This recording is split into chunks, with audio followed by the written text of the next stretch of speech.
Good afternoon, everybody.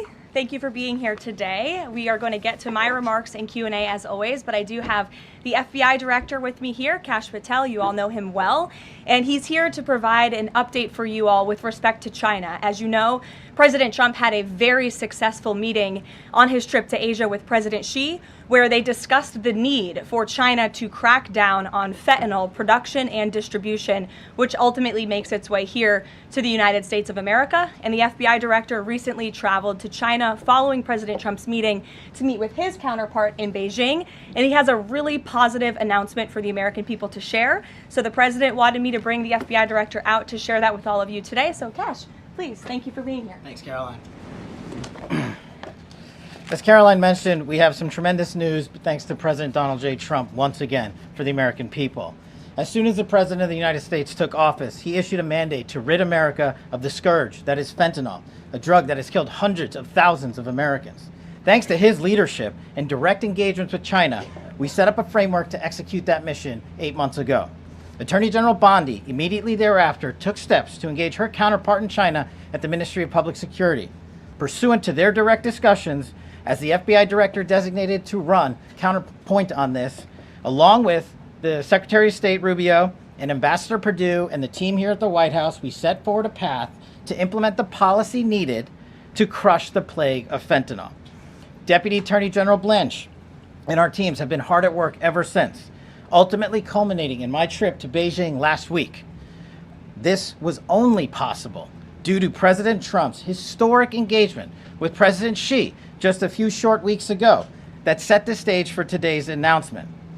At that meeting, the leaders reached an agreement. But just to put this in frame for the American people, a reminder here that nearly 100,000 people died of fentanyl overdoses just last year alone. Here, this year, under this president, the FBI has seized 1,900 kilograms of fentanyl so far. That is a 31% increase from the same time period last year. To put it in perspective, that's enough fentanyl to kill 127 million Americans. Fentanyl precursors are what makes up fentanyl.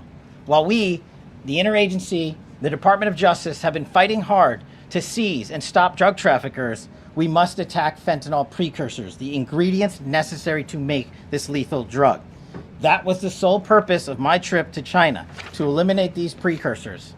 And if successful, we would suffocate the drug trafficking organization's ability to manufacture fentanyl in places like Mexico. This was the first time an FBI director has been to China in over a decade and received the audience with his counterpart to address this matter directly.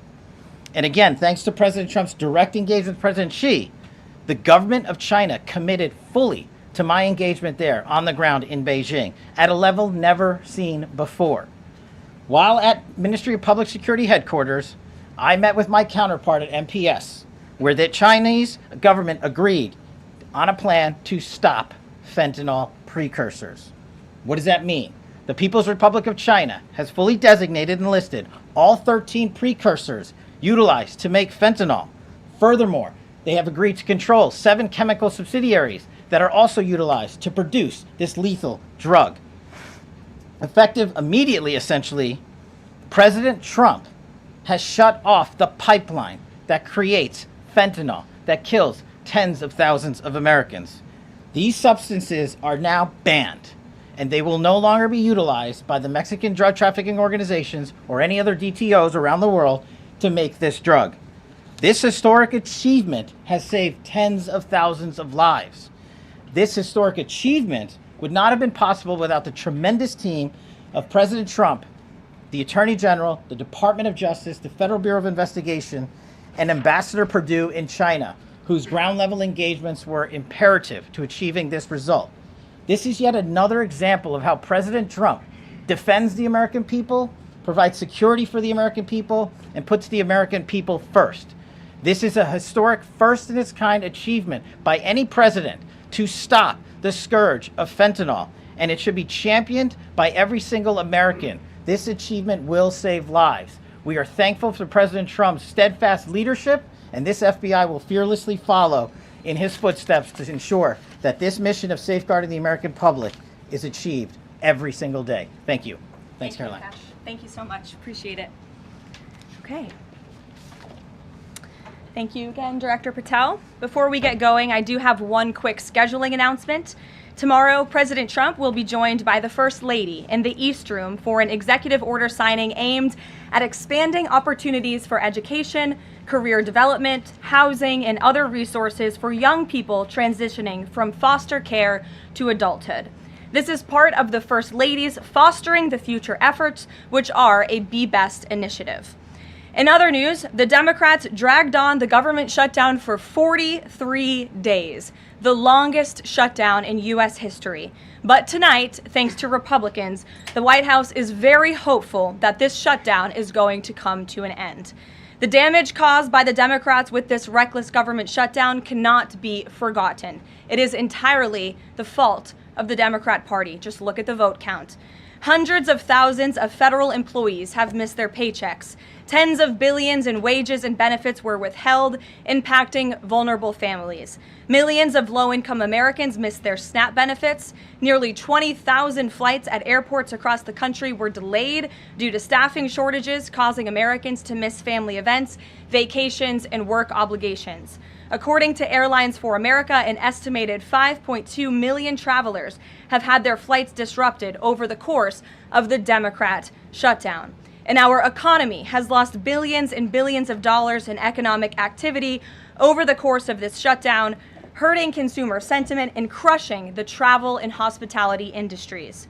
According to a CBO estimate, the Democrat shutdown could end up decreasing fourth quarter economic growth by 2 whole percentage points. The Democrat shutdown made it extraordinarily difficult for economists, investors, and policymakers at the Federal Reserve to receive critical government data. The Democrats may have permanently damaged the federal statistical system, with October CPI and jobs reports likely never being released. And all of that economic data released will be permanently impaired, leaving our policymakers at the Fed flying blind at a critical period. It's hard to recap all of this without asking a simple question: why? Why have the Democrats put the American people through this pain for 43 days in a row? And it feels like Groundhog Day being up here again talking about this Democrat shutdown. And the answer to that question is pure partisan politics. They started this shutdown with a ridiculous demand to force taxpayer-funded healthcare benefits to illegal aliens who broke into our country. Even after it was clear President Trump and Republicans would never force American taxpayers to pay for free health care for illegals. In fact, President Trump's One Big Beautiful Bill fixed that problem. The Democrats kept dragging this reckless government shutdown on for weeks longer to boost their turnout in an election, perhaps one may guess. That's because the Democrats are totally captured by their far left-wing base, who only care about attacking President Trump, even if it means hurting innocent Americans in our country. The Democrats' weakness and their unwillingness to buck the fringe members of their party dragged this harmful shutdown on for 7 weeks and inflicted massive pain onto the American public. But let's be clear. The clean CR being voted on today in the House of Representatives that will lead to the reopening of the federal government is what President Trump and Republicans have supported from day one.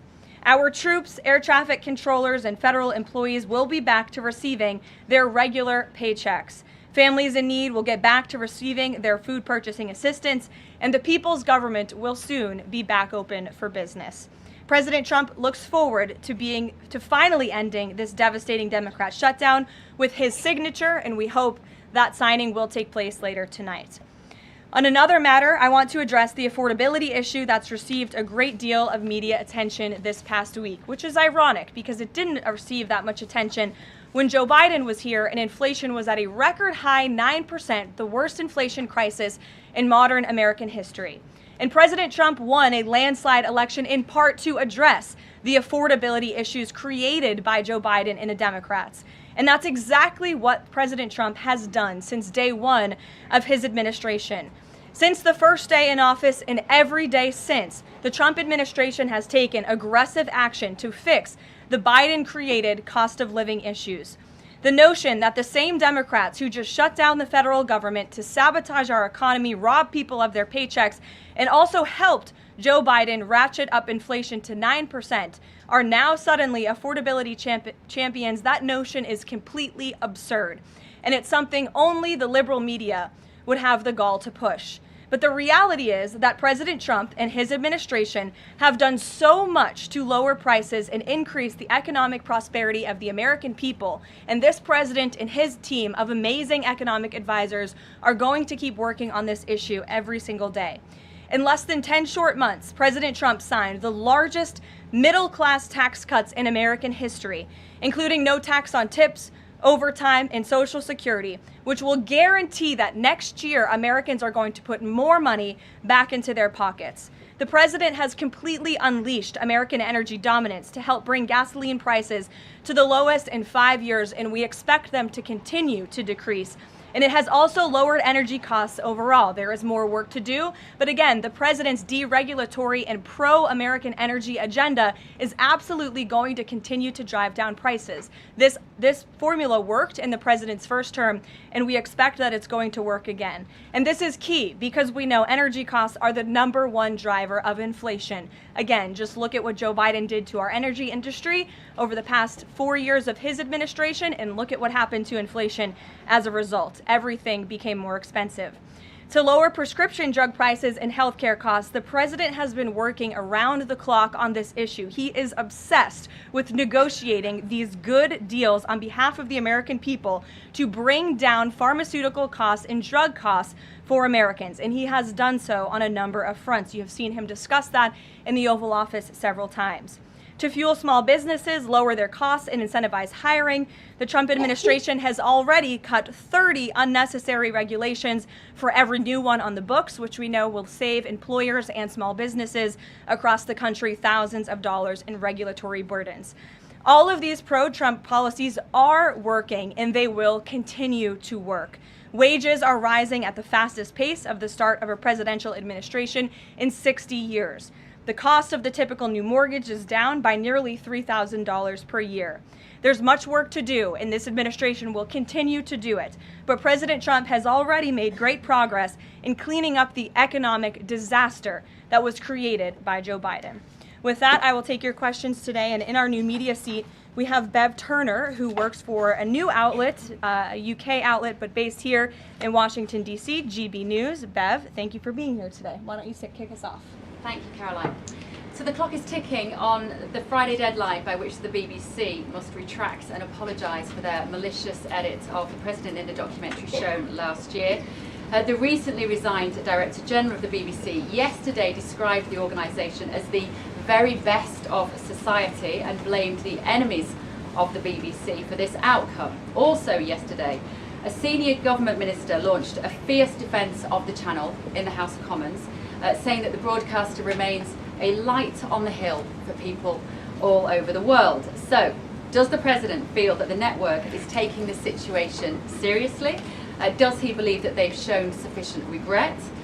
Does this strain the relationship between the President and the Prime Minister? And given that the organisation is publicly funded, is the President prepared to bankrupt the BBC in his pursuit of truth and justice? Well, thank you, Bev. There's a lot of questions in one there. I will say I know the President has a very good relationship with Prime Minister Starmer. You have been there, you've seen them in their interactions, you've questioned both leaders in your time joining us when we've gone to the United Kingdom a few different times now. However, he has always been very frank when he disagrees with leaders, even whom he has a good relationship with. And the BBC, being a fair news organization, is definitely an outlet I think these two leaders would disagree. The President has made it very clear that this is a leftist propaganda machine that is unfortunately subsidized by British taxpayers, and he thinks that's extremely unfortunate for the great people of the United Kingdom and Great Britain. And I think that the President was deeply concerned by the editing, the purposeful and dishonest editing of his speech that was so clearly fake news, and he rightfully dubbed that term many years ago, and this is a classic example of that. We see it in the United States all the time. We see it now in the United Kingdom. As you know, the President's external legal counsel has filed a lawsuit against the BBC. We expect that to continue, and whether they apologize or not is up to them. Thanks for being here, Bev. Ouija. Thank you, Caroline. Sure. I have your statement about the new Epstein emails that have been released by House Democrats. Separate from why you believe the emails were made public, can you address their substance? Did the president ever spend hours at Jeffrey Epstein's house with a victim? These emails prove absolutely nothing other than the fact that President Trump did nothing wrong. And what President Trump has always said is that he was from Palm Beach, and so was Jeffrey Epstein. Jeffrey Epstein was a member at Mar-a-Lago until President Trump kicked him out because Jeffrey Epstein was a pedophile and he was a creep. And this email you refer to with the name of a victim that was unredacted now and has since been reported on in this room, so I will go ahead and say it, Virginia Giuffre. And it was CBS's own reporting, Ouija, that recently wrote that Miss Giuffre maintained, and God rest her soul, that she maintained that there was nothing inappropriate she ever witnessed, that President Trump was always extremely professional and friendly to her. And so I think it's a question worth asking the Democrat Party, and you should all go ask them after this briefing, of why they chose to redact that name of a victim who has already publicly made statements about her relationship with Jeffrey Epstein and is unfortunately no longer with us. Mary. Thank you, Karoline. Two questions on this. In the interest of transparency, why not just go ahead, release the full files on Epstein, get this all over with? This administration has done more with respect to transparency when it comes to Jeffrey Epstein than any administration ever. In fact, this administration, the Department of Justice, has turned over tens of thousands of documents to the American people.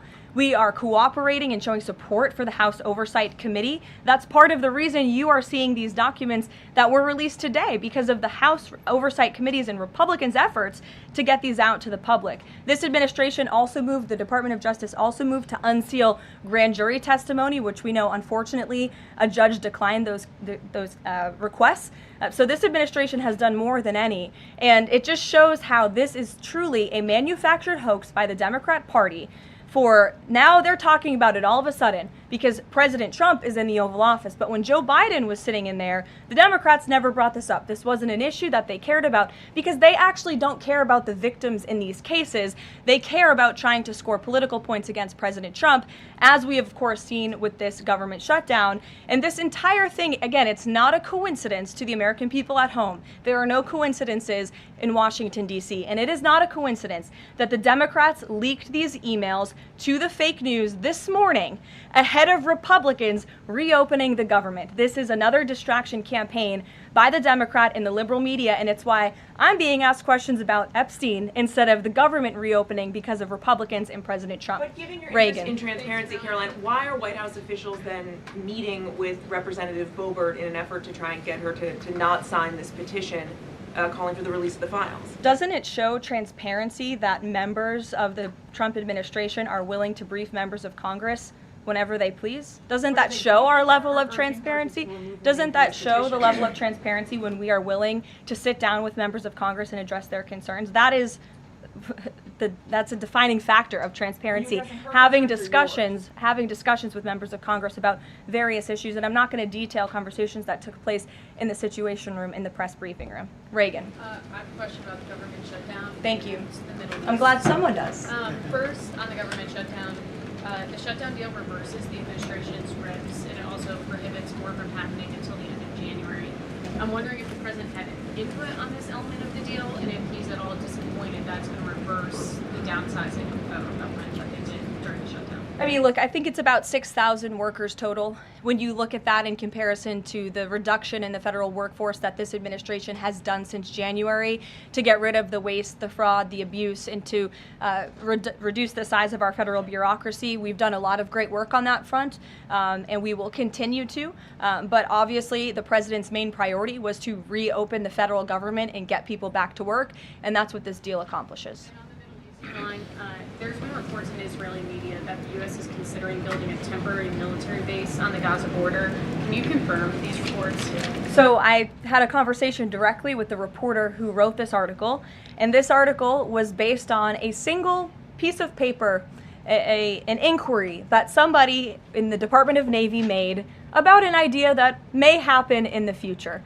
And this reporter deemed that as an official plan and ran with a story that the United States is looking into it. I checked with the highest levels of the United States federal government. This is not something the United States is interested in being engaged in. It's not something we are currently involved in right now that we will be funding. And the president has been very clear he doesn't want to see boots on the ground with respect to what's happening in the Middle East. We've made great peace. We've made great progress with the peace plan in Gaza, and we want to continue to see that move forward. But I put a comment in that story for a reason. And sometimes we see reporters take a piece of paper like this and just deem it as official policy, and sometimes that misleads people a little bit. Sure. There's been a question about UK intelligence sharing regarding the drunk interdictions involving Venezuelan boats. How will that affect the U.S. military operation? There's been a lot of discussion about the high caliber of the intelligence that has been provided before any of these military actions have taken place. I've seen that report. Oh, hello. I've seen that report. I'm familiar with the reporting, but we don't comment on intelligence matters, classified intelligence matters, as you know. As for the Trump administration's position on our narco-terrorist campaign in the Caribbean, it is going to continue, and the president has made it very clear he's not going to allow terrorists to bring illegal drugs that kill American citizens into our great country. Sure, John. I'll go to John and then Zolan. Go ahead. Thank you so much. Trump has talked about sending out $2,000 checks to U.S. citizens. Earlier this year, he also talked about sending a Doge dividend. That didn't materialize. Should U.S. Citizens expect the $2,000 proposal? Is the White House committed to making that happen? The White House is committed to making that happen, yes, and we are currently exploring all legal options to get that done. I don't have a timeline for you or any further details, but I can confirm for you that the president made it clear he wants to make it happen, and so his team of economic advisors are looking into it, and when we have an update, we'll provide one. Solon. You said at the top that one of the costs of the government shutdown was that people missed their SNAP benefits. Can you explain then why the administration went to court to fight the funding of food stamps and SNAP benefits? So recipients missed their SNAP benefits because the Democrats shut the government down, and they forced the administration to tap into a contingency fund that did not even fund the full entirety of this program. And so then you had an unhinged judge who was trying to dictate from the bench what the executive branch has to pay for and where that money has to come from. That is judicial overreach at its finest, and so that's why the administration pushed back on that. We can't have the judicial branch telling the executive branch that we need to rob the Children Nutrition Fund, which is what this judge was trying to do, to pay for SNAP benefits. That's completely inappropriate and it's unconstitutional, and we've been proven right with that legal argument. But now the good news is, again, thanks to Republicans and in several hours President Trump, the government is going to be reopened, and SNAP recipients are going to receive their full benefits, which is what President Trump has always wanted to do. Stephen. Why also did you need the judicial process for that? I mean, during this shutdown, didn't the administration have a responsibility to tap into any of those reserves to ensure that essentially poor people could rely on? We did tap into it. We did tap into the contingency fund. And then the judge told us, no, you have to get more money from a children's nutrition fund. And we felt that was judicial overreach. You shouldn't tell the president which fund he has to rob because the Democrats are holding the country hostage by shutting down the federal government. Stephen, go ahead. Well, if the president is considering a pardon for Ghislaine Maxwell? Again, he's answered this repeatedly. It's not something he's talking about or even thinking about at this moment in time. I can assure you of that. Stephen. Karoline, I've got two questions about New York for you. Sure. First, you always do. On brand for the New York Post. Mayor-elect Mamdani, he said that he plans to reach out to President Trump and that, quote, this is a relationship that will be critical. Does the White House have a response to this planned outreach? It's the first time I'm hearing of it. I'll let the president respond himself to that comment by Mr. Mamdani. My second question, Jack Schlossberg, the grandson of President Kennedy, announced today that he's running for Congress. He, in the recent past, has referred to his uncle, the HHS secretary, as, quote, a rabid dog, and he has said that the Trump administration is, quote, the most corrupt in American history. Does the White House have a comment on this sort of comment from a rising star in the Democratic Party? I don't even think such ridiculous comments are responding to. Obviously, those things are not true. And Secretary Kennedy is doing a phenomenal job bringing transparency and the gold standard of science back to our healthcare system. Eamon. Thank you, Caroline. The President's hosting a number of Wall Street CEOs for dinner tonight here at the White House. Can you give us the names of the CEOs who are going to be here and give us a sense of what the President's message to Wall Street is going to be tonight? I don't have a full list for you in front of me, Eamon. I know you've reported on some names and we've helped you navigate whether those names were truthful or false. But I know the President actually plans to bring some of you into the dinner tonight. So you'll see for yourself in several hours if that's okay with you. And there's been some reporting that the White House is frustrated with Bill Pulte and the rollout of this proposal for a 50-year mortgage. Can you tell us if the White House is frustrated with that rollout and if the White House still supports the idea of a 50-year mortgage for Americans? This is a proposal that the President himself has commented on. I would refer you to the President's statements, and it's something that the administration is discussing and seriously looking into. Sure. Thanks, Caroline. Danny, and then go ahead. Thank you. Some Democratic members of Congress have invited Britain's former Prince Andrew to testify on the Epstein scandal. I was just wondering if President Trump thinks that former Prince Andrew should indeed come and testify to Congress on that. I haven't spoken to him about that specific matter, but I can ask him and get back to you. On the government shutdown, the President and House Republicans have made clear they were not going to negotiate health care strategy or policy while the government was shut down. Now, assuming that it reopens tonight, is the President intending to invite any Democrats over to have negotiations over these subsidies or any other plan to bring down the cost of health insurance? I will just add that, as you pointed out, the Democrats were holding our country hostage to try to negotiate on a healthcare system that they created. Obamacare, as it's famously called, is a system the Democrats created. It is a broken system. It has driven up healthcare costs dramatically in this country. And now they shut the government down to try to fix that system they broke. It doesn't make any sense to us, which is why the President said that's a completely untenable position. However, once the government reopens, the President, as he's always maintained, is absolutely open to having conversations about healthcare. And I think you'll see the President putting forth some really good policy proposals the Democrats should take very seriously to fix, again, the system that they broke. You can't trust the same people who broke the system to fix it, and so the American people will continue to hear from the President on this issue. Follow up on the question about the $2,000 payments off tariff revenue. The President had also talked about using tariffs to bring down the national debt.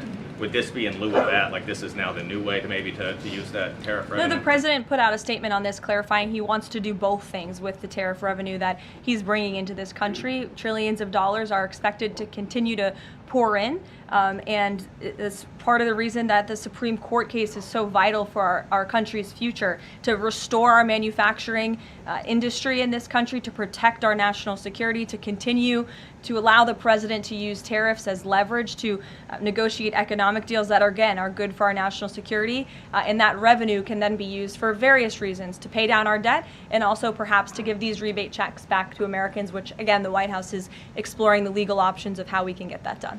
Catherine, go ahead.